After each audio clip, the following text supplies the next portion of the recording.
sommes ici sur le stand de PGM. Est-ce que vous pourriez vous présenter? Bonjour, François Brion, PGM Précision.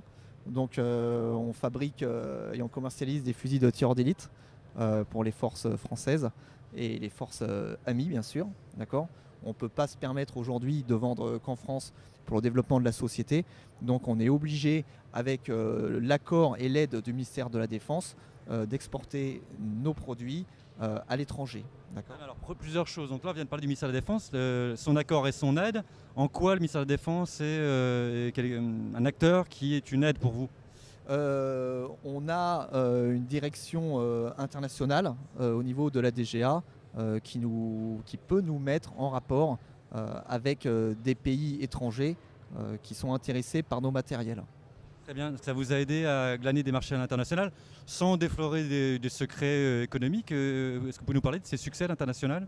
On ne va pas parler des zones, mais effectivement, ça peut nous aider via les ambassades et les attachés de défense, les attachés de sécurité intérieure, ou pas. C'est-à-dire que nous, on peut très bien démarcher des pays, d'accord, qui sont intéressés, qui nous contactent directement, ou alors que nous, on contacte via nos réseaux, d'accord, pour exporter nos produits. Il y a une vraie bonne, une belle image, une bonne image de PGM. Je le sais pour connaître des militaires au sein de l'institution, il y a des excellents rétextes. Est-ce que vous pouvez nous en parler un petit peu? Je vois tout à l'heure qu'il y avait des militaires qui sont venus vous voir. Est-ce qu'on fait des retours directs sur l'armement? Oui, effectivement, on a un rapport privilégié avec les forces spéciales et les unités d'infanterie qui utilisent nos armes. D'accord. Donc on a un retour opérationnel qui est plutôt très bon, puisqu'on est réputé pour avoir des armes qui sont très précises et avoir des armes qui sont fiables. On est sur un marché fortement concurrentiel, j'imagine. On est là sur des matériels de qualité. Est-ce que vous pouvez nous parler de quel est l'avantage principal de PGM sur ce marché-là? Disons que le PGM, il est vraiment conçu et fabriqué sur une base qui est très saine. C'est une base mécanique, d'accord? Donc c'est tout simplement des pièces qui sont usinées avec des tolérances très fines, d'accord, et qui sont assemblées à la main dans des quantités qui restent quand même moyennes, ce qui nous permet, nous, d'assurer un contrôle à 100% au niveau des armes. Et bien sûr, toutes nos armes sont testées avant de partir chez les clients. PGM Précision, aujourd'hui, c'est une TPE qui appartient à une société de mécanique de précision. D'accord. Donc quasiment toutes les pièces sont fabriquées chez nous en Haute-Savoie. D'accord. Donc c'est la mécanique de précision, c'est pas du tout de la mécanique générale. Donc toutes les pièces sont fabriquées non pas artisanalement parce qu'elles sont fabriquées sur des machines à commande numérique. D'accord. Donc il y a très peu d'ajustements à la main au niveau de l'arme et c'est ce qui permet d'assurer une interchangeabilité totale de nos pièces. Ça veut dire que sur un théâtre d'opération ou directement chez le client, voilà, il y a une pièce qui est cassée, qui est endommagée, on la remplace et on ne se pose pas la question de est-ce que ça va marcher ou pas. PGM Précision, c'est 3 personnes à temps complet, d'accord, sachant qu'on ne fabrique pas.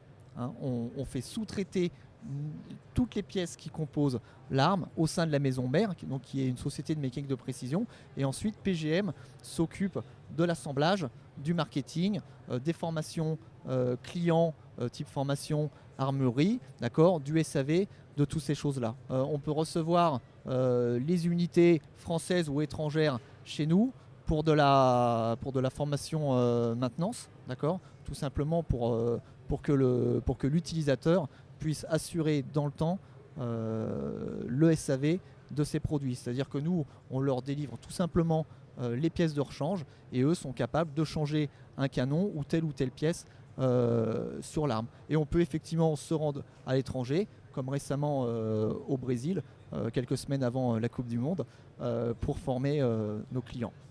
On parle du PGM au sein de l'armée française, on dit le PGM. Et on a pour coutume de parler de la version 12.7 des TP, de tir de précision, hein, si je me souviens bien, des tireurs d'élite. Mais je vois, et on le montrera, qu'ici il y a 4 armes différentes sur le stand de PGM. Est-ce que vous pouvez me parler des spécificités de ces armes et quelles sont vos dernières innovations?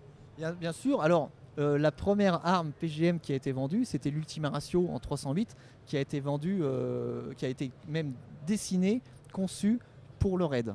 d'accord. Donc ça nous remonte à 1991. PGM est une société qui a 23 ans, d'accord, 100% française, bien sûr. Donc Made in France, Cocorico, en Haute-Savoie, comme je disais tout à l'heure.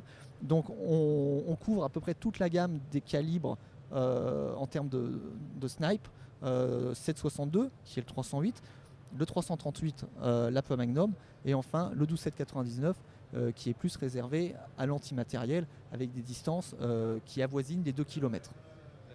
Et la dernière arme que vous proposez, là, qui est sur le stand, qu'on montrera également, c'est quelle arme, quel type? C'est celle que vous voulez mettre en avant, j'imagine? Oui, complètement, complètement. Donc c'est la Mini 4 2 qui est une arme conçue autour du 338 l'Apa Magnum, d'accord, qui est, on va dire, le nouveau calibre utilisé par les forces spéciales, tout simplement parce qu'on a des caractéristiques balistiques qui sont excellentes pour un encombrement qui est à peine supérieur à une arme en 308. Vous restez sur ce domaine qui est militaire.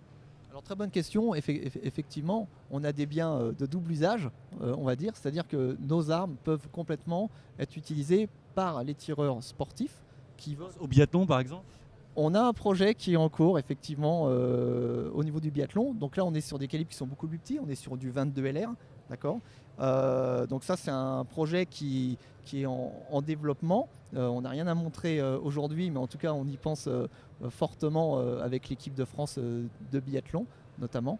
Et donc pour revenir à la question de base, on propose effectivement nos armes aux tireurs sportifs. D'accord. Donc licence de tir, autorisation préfectorale pour des calibres qui sont classés, mais toutes nos armes peuvent être achetées par des particuliers puisque on est sur de l'arme à répétition manuelle. D'accord. Chez nous on ne fait pas de semi-auto et on fait encore moins de full auto. D'accord. Notre créneau c'est vraiment la précision chirurgicale. C'est-à-dire là donc on parle souvent de classification, enfin c'est pas souvent, on parle de classification des armes, c'est des armes qui sont classées comment? Alors aujourd'hui avec la nouvelle classification qui est en service depuis septembre 2013, on a des armes qui sont en catégorie B et des armes qui sont en catégorie C. Donc c'est principalement cette catégorie qui va intéresser les tireurs sportifs.